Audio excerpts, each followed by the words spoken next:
Shalom Bapak Ibu dan Saudara-saudara kekasih dalam nama Tuhan kita Tuhan Yesus Kristus, dan selamat bertemu kembali di YouTube saya Pendeta Rudolf H. Pasaribu Channel. Dengan dan lewat channel ini saya komit untuk senantiasa menyebarkan firman Tuhan. Karena saya percaya berlandaskan Yesaya pasal 55 ayat 11 bahwa firman Tuhan yang saya dan bahkan Bapak, Ibu, dan saudara-saudara juga ikut sebar lewat apapun juga, termasuk lewat video ini, tidak akan kembali dengan sia-sia, tetapi akan bekerja sendiri lewat kuasa dan berkat urapan Roh Kudus.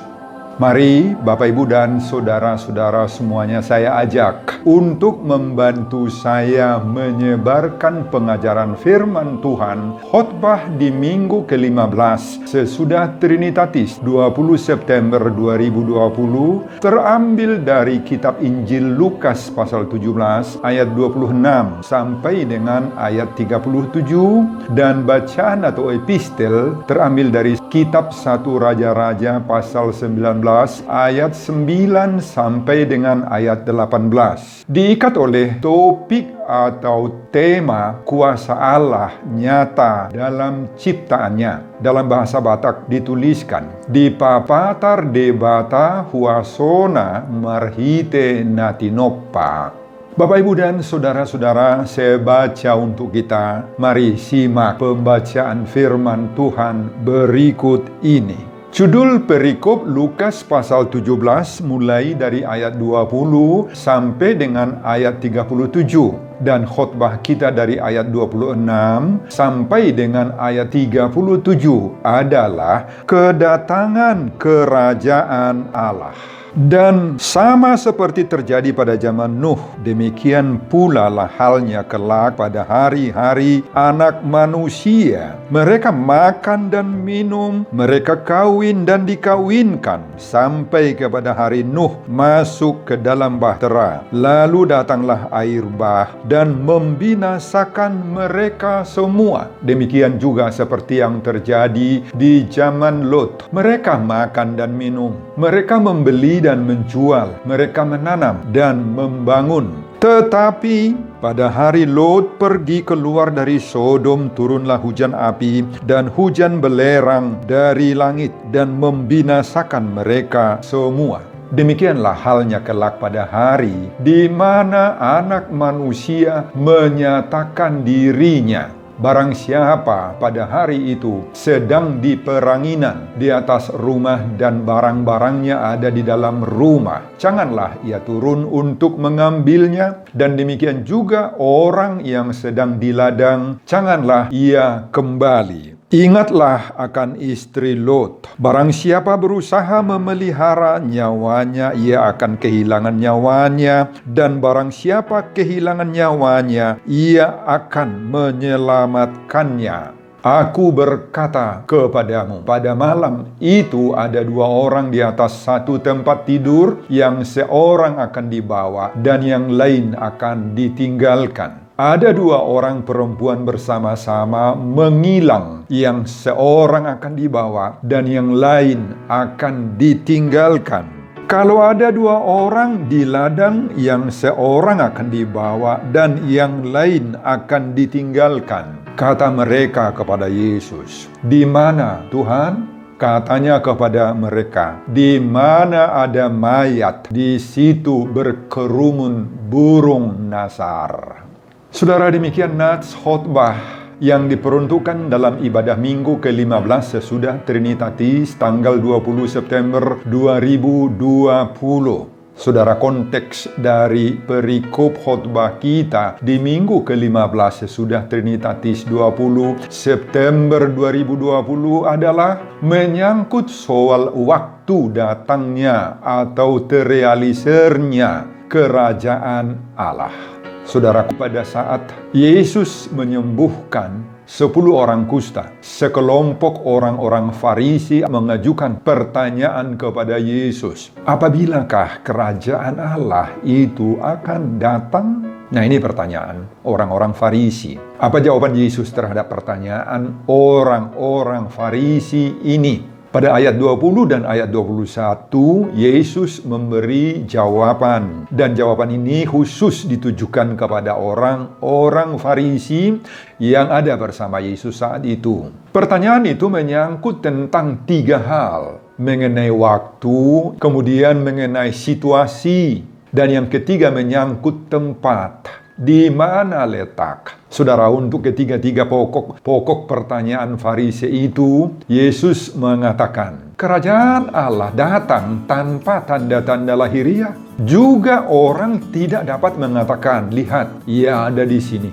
atau ia ada di sana. Sebab sesungguhnya, kata Yesus, kerajaan Allah itu ada di antara kamu. Kemudian pada ayat 22 sampai dengan ayat 30, Yesus mengarahkan wajahnya kepada semua murid-muridnya untuk memberi penjelasan dan bahkan mengungkap beberapa rahasia penting yang menyangkut tentang kerajaan Allah, tentang kedatangan Yesus untuk kedua kali atau tentang akhir zaman. Saudara, tujuannya adalah agar supaya murid-murid Yesus itu bersiap-siap menyambutnya, tagam unang lalap.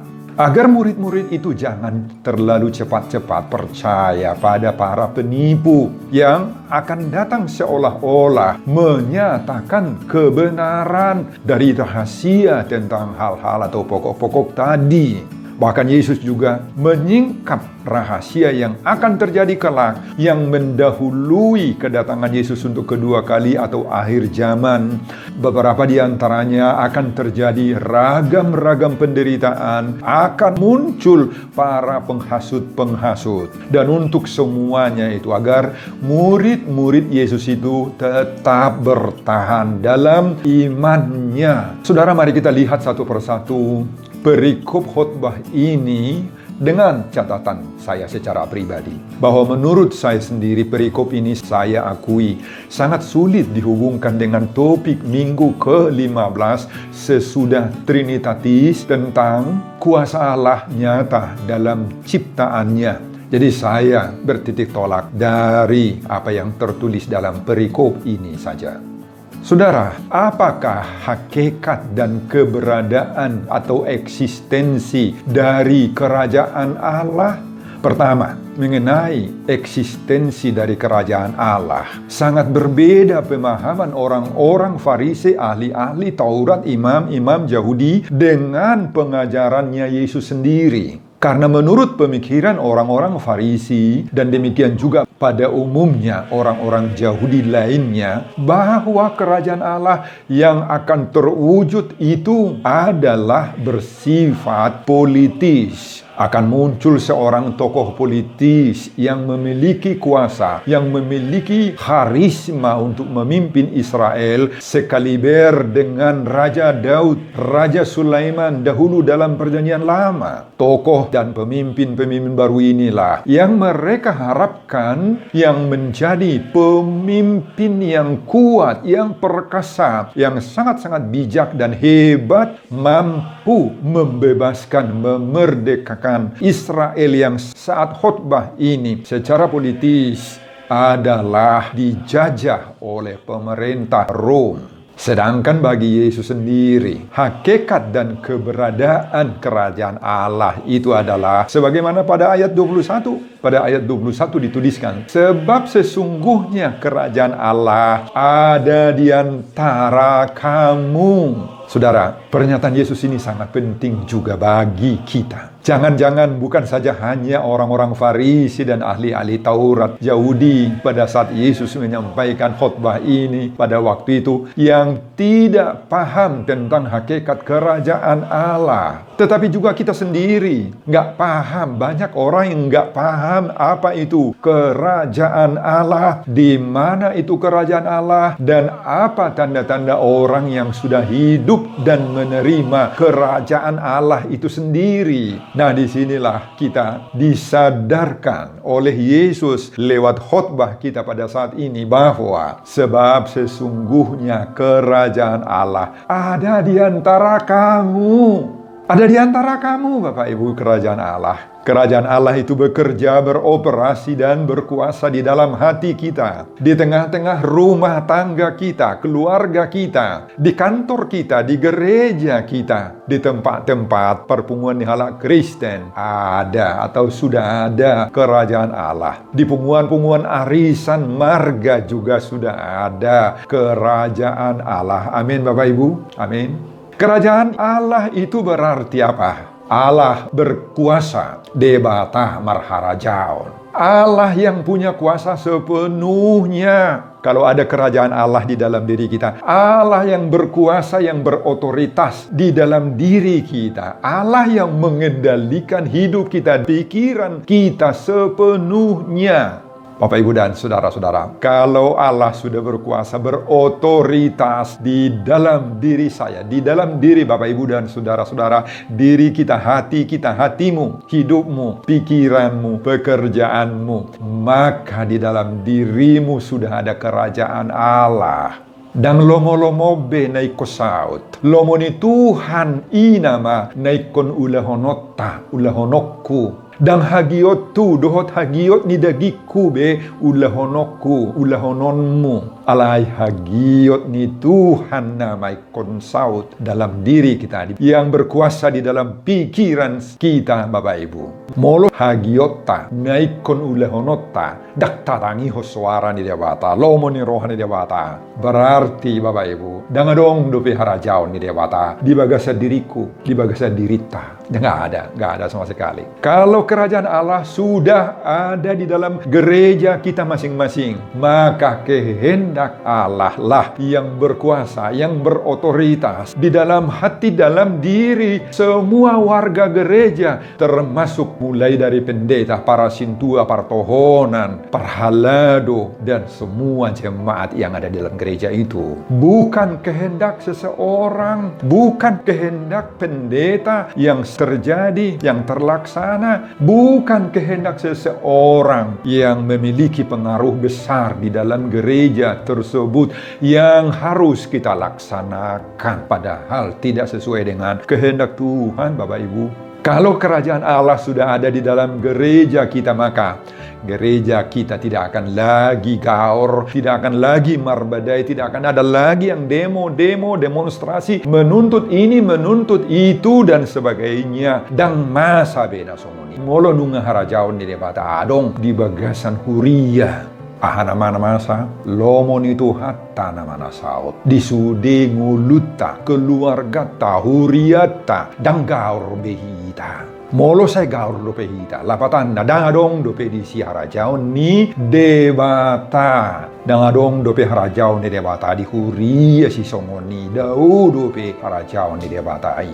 Kalau Roh Kudus sudah tinggal, sudah berkuasa, maka itulah keberadaan kerajaan Allah. Kalau hati, kalau pikiran, kalau roh kita sudah hidup di dalam damai sejahtera, dalam sukacita, penuh rasa syukur, meski menghadapi sakit penyakit atau mengalami masalah ekonomi, mungkin juga di PHK dari pekerjaan akibat masalah pandemi coronavirus di sisi yang sekarang ini. Anak-anak kita nggak masuk di sekolah favorit yang kita inginkan, dan semua itu sama sekali tidak membuat kita putus asa, tidak membuat kita maderse, margudopong seperti ini. Maka ketika kita diterpa oleh berbagai-bagai tantangan dan pergumulan seperti itu, sebagaimana dialami oleh Elia pada epistel di minggu ini dari 1 Raja-Raja pasal 19 ayat 9 sampai dengan ayat 18, maka kerajaan Allah sudah berdiri kokoh teguh di dalam keluarga kita, di dalam hidup kita. Amin, Bapak Ibu. Amin.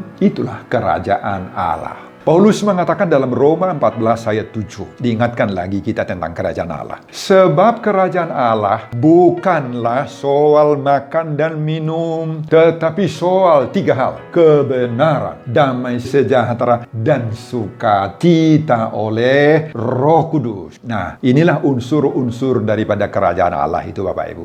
Ada kebenaran, ada damai sejahtera, ada sukacita. Dan sukacita itu tidak asal sembarang sukacita, tetapi sukacita oleh dan di dalam Roh Kudus. Kemudian yang kedua, realisasi kedatangan kerajaan Allah tidak memiliki tanda-tanda. Saudara, pada ayat 20 Yesus menjawab pertanyaan orang-orang Farisi itu. Kerajaan Allah datang tanpa tanda-tanda lahiria. Dalam bahasa Batak, apalah gumortap idaon, harajaon ni debata, diharoronai. Saudara, kata Yunani yang dipakai untuk tanda-tanda, parateresis. Istilah parateresis ini biasa dipakai dalam dunia medis, dalam dunia kedokteran, yakni tanda-tanda yang mengawali penyakit dari si pasien. Pasti ada tanda-tanda. Dengan adanya tanda-tanda yang nampak dalam diri si pasien itu, maka dokter-dokter, suster-suster, perawat-perawat sudah lebih mudah, lebih cepat mendiagnosa, menentukan jenis dan sifat-sifat dari sakit penyakit yang ada dalam tubuh si pasien. Dengan tanda-tanda sebelumnya, dokter sudah bisa mendeteksinya. Saudara, ini yang disebut oleh Yesus kepada orang-orang Farisi, ahli-ahli Taurat, bahwa kedatangan kerajaan Allah, kedatangan Yesus yang kedua kalinya pada akhir zaman tidak memiliki tanda-tanda awal, parateresis. Tidak bisa dideteksi soal kapankah itu, bagaimana situasi atau bentuk kerajaan Allah itu pada saat kerajaan Allah datang, apa yang terjadi, di mana tempatnya dan sebagainya. Tidak ada tanda-tanda yang bisa kita deteksi untuk mempersiapkan diri kita menyongsongnya. Nggak ada. Saudara, apa artinya secara sederhana? Kalau Yesus tadi mengatakan tanpa tanda-tanda lahiria, dalam bahasa Batak, apalah gumortap idaon? Apa artinya? Bapak, Ibu, dan saudara-saudara, arti daripada nggak punya tanda-tanda dan marpanggortap itu tidak ada gembar-gembornya. Kerajaan Allah itu tidak ada gembar-gembornya sebelum datangnya kerajaan atau kedatangan Yesus kedua kali. Kalau di dalam diri kita sudah ada kerajaan Allah itu, Bapak Ibu, maka nggak perlu kita gembar-gembor, nunjukin sama orang bahwa di dalam diri kita sudah ada kerajaan Allah. Nggak usah. Yang penting ada buah daripada kerajaan Allah itu dalam hati kita. Hidup kita kan jadi suci. Ada kasih kita kepada sesama orang. Ada efek positifnya kepada orang lain. Tarida doharajau ni debatai. Lewat ucapan-ucapan kita yang baik. Panalahut, tanlalabok, nasesep, dan sebagainya. Gak perlu ada overacting di sana menunjukkan bahwa kerajaan Allah itu kita sudah punyai, sudah ada dalam diri kita, dalam keluarga kita, dalam gereja kita, dalam punguan-punguan kita. Gak usah overacting kita nunjukin sama dunia ini melalui sosmed lah, melalui Instagram lah, postingan lah, dan sebagainya. Tetapi harus bagaimana? Kalau ada kerajaan Allah di dalam diri kita, maka tanda-tandanya sederhana saja. Kita hidup rendah hati. Serep marroha, madalaton, mangulahon harajaun ni debata itu. Kita akan merasa tenang, merdame sonang rohata, memulus akan masa di tongah-tongah ni ngudu taong. Taulah kehadigoran hasitongan ni debata. Kita tetap mau dikoreksi, ditegur oleh firman Tuhan supaya kita bisa berubah dari yang jahat kepada yang baik. Itulah penampakan harajaun kerajaan Allah itu, Bapak Ibu. Yang ketiga, kerajaan Allah itu berjalan terus hingga mencapai puncak dan klimaksnya pada kedatangan Yesus yang kedua kalinya. Maka sekarang apa yang harus kita lakukan? Itu menjadi pertanyaan penting. Saudara, selama kita dalam saat-saat penungguan akan kedatangan Yesus kedua kalinya, 3 hal perlu kita jaga, mawas diri dalam hidup sehari-hari ini. Yang pertama, jaga, pelihara dirimu jangan terpengaruh terhadap orang-orang yang berpikiran spekulatif. Saudara, pada ayat 23 Yesus mengingatkan Dan orang akan berkata kepadamu, lihat, ia ada di sana. Lihat, ia ada di sini. Jangan kamu pergi ke situ. Jangan kamu ikut, kata Yesus. Saudara, apa yang dikatakan oleh Yesus ini sudah terbukti di sepanjang sejarah gereja. Banyak yang sudah menduga-duga, banyak yang muncul, yang berspekulatif, yang mengira-ngira, menghitung-hitung hari, tanggal, bulan dari kedatangan Yesus yang kedua kali itu. Mereka bilang tanggal sekian, bulan sekian, tahun sekian, Yesus akan datang, hari kiamat akan terjadi. Saudara, sekarang kita diingatkan, tidak ada yang bisa menduga-duga, berspekulasi tentang hal kedatangan Yesus yang kedua kali, akhir zaman. Kita tidak tahu kapan Yesus memanggil kita, kapan ajal kita, di mana kita akan mati, bagaimana kita akan mati. Apa kita mati karena penyakit? Apa kita mati karena serangan coronavirus disease? Apa kita mati karena yang lain-lain bisa menyebabkan kematian bagi kita? Bapak, Ibu, dan saudara-saudara, yang pasti kapanpun Yesus datang untuk kedua kalinya, kapanpun akhir zaman itu terrealisir di tengah-tengah dunia ini, baik kedatangan Yesus secara umum untuk kedua kalinya, atau kedatangan Yesus yang secara khusus menjemput kita masing-masing secara pribadi, maka sekarang kita harus bekerja dengan baik. Kita harus berkarya semaksimal mungkin, melakukan yang terbaik untuk hidup kita dan masa depan kita. Sama seperti Martin Luther yang mengatakan, meski besok pagi dini hari Yesus datang untuk kedua kalinya, malam ini juga saya harus menanam pohon apel. Saudara, sudah ada rencana indah dari Tuhan bagi kita masing-masing. Dan pada waktunya itu akan terjadi, apapun itu rencana Tuhan bagi hidup kita. Mari kita sambut rencana Tuhan yang terbaik itu, Bapak Ibu. Jadi, jika rencana Tuhan ini terjadi dalam diri kita, baik yang menyenangkan, apalagi yang membuat kita susah, bergumul, menderita, jangan kita putus asa, jangan madele, maderse, menggerutu, margudopong. Itulah yang terbaik menurut ukuran daripada Tuhan.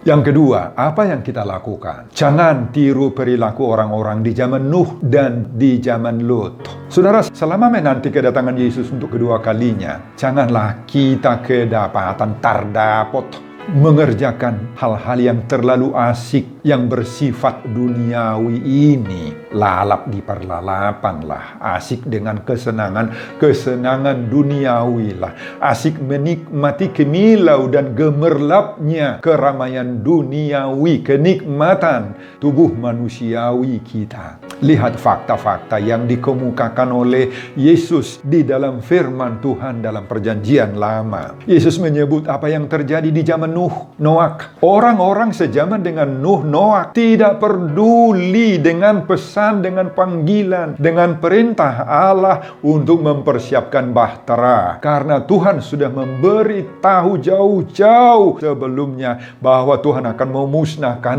isi bumi ini dengan air bah. Tetapi hanya Nuh lah yang tanggap pada perintah Tuhan. Sementara yang lain-lain sibuk dengan makan, minum, pesta, pora, kawin, mengawinkan. Tuhan dilecehkan sampai air bah menghabisi semuanya. Hanya orang yang benarlah, hanya orang yang beriman, yang percaya pada firman Tuhan, pesan Tuhanlah yang selamat, yaitu Nuh dan keluarganya. Lihat lagi orang di zaman Lot. Apa yang terjadi di zaman Lot? Mereka juga asik mengejar kesenangan tubuh, makan, minum, pesta pora, kenikmatan seksual, homoseks, sibuk dalam perdagangan, ekonomi jual beli. Tetapi hal-hal rohani tidak diperdulikan. Suara Tuhan, peringatan Tuhan juga tidak diindahkan. Dan pada saat demikianlah Tuhan melimpahkan hujan api dan belerang dari sorga, dari langit, untuk memusnahkan seisi kota Sodom dan Gomora. Manusia dan kota Sodom dan Gomora itu habis ditelan api dan hujan belerang dari sorga. Karena apa? Karena tidak tidak mau mengindahkan pesan peringatan daripada Tuhan sendiri. Inilah peringatan bagi kita saat ini Bapak Ibu, saat kita sedang mendengar khotbah ini. Hidup ini hanya sebentar saja di dunia ini. Hanya seperti asap, kata Mazmur 102 ayat 4. Hanya seperti angin lalu saja, kata pengkhotbah pasal 1 ayat 2. Hanya seperti bunga di tepi jalan saja, kata Yesaya pasal 40 ayat 6. Sebentar saja kita lintasi hidup duniawi ini. Maka pakailah waktu yang hanya sebentar saja itu untuk berkarya bersama dan di dalam Tuhan. Pakai agar hidup kita ini menjadi berkat, bisa menyenangkan hati orang tua, hati sesama, memberi damai sejahtera bagi orang-orang lain. Jangan izinkan hidup kita yang sungguh-sungguh singkat ini Bapak Ibu menjadi ajang perkelahian, marbada-badai, membuat-buat ribut di gereja atau di mana-mana.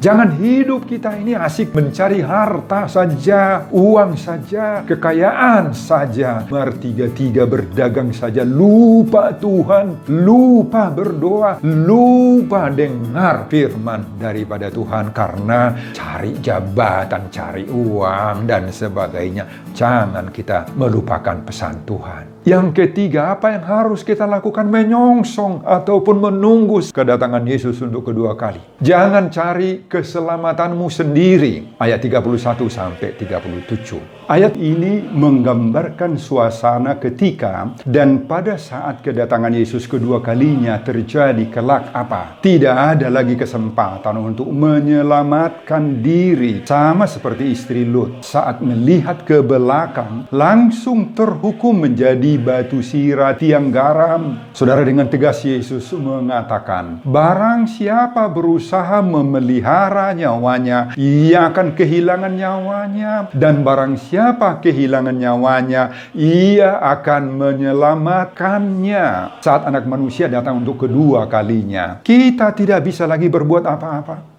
Kepasrahan total kepada Tuhanlah yang menjadi keselamatan kita. Jika ada yang coba-coba berusaha untuk lari, maka kita akan binasa. Bapak, Ibu, dan saudara-saudara, mulai sekarang kita diajar selalulah menyerahkan diri kita kepada Tuhan. Mari terus kita bina hubungan dengan Tuhan, komunikasi dengan Tuhan, link dengan Tuhan. Mari kita perbaiki juga hati nurani kita, kelakuan kita sehari-hari. Kita harus setia mengikut Tuhan Yesus apapun resiko yang harus kita hadapi. Ia, Allah, akan memberikan kekuatan bagi kita sesuai dengan topik kuasa Allah nyata di dalam ciptaannya. Amin, Bapak Ibu, amin. Turpuk epistel pembacaan di minggu ke-15 sesudah Trinitatis 20 September 2020 terambil dari kitab 1 Raja-Raja pasal 19 ayat 9 sampai dengan ayat 18.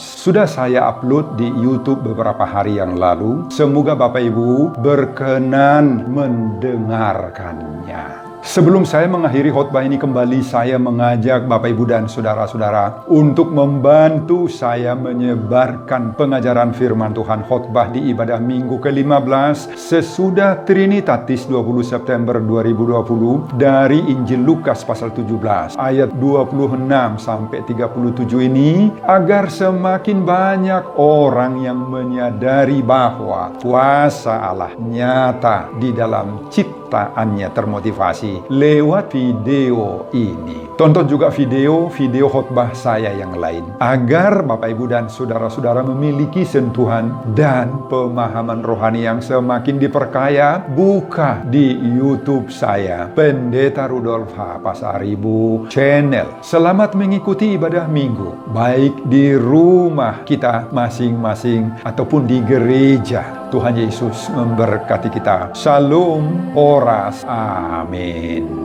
Terima kasih untuk firman yang sudah saya rekam. Terpuji nama Tuhan. Berkati firman ini, berkati jemaat yang akan mendengarkannya, berkati hamba-Mu untuk persiapan pelayanan khotbah berikutnya. Semuanya saya peruntukkan bagi kemuliaan kebesaran Tuhan. Di dalam nama Yesus Kristus saya berdoa. Amin.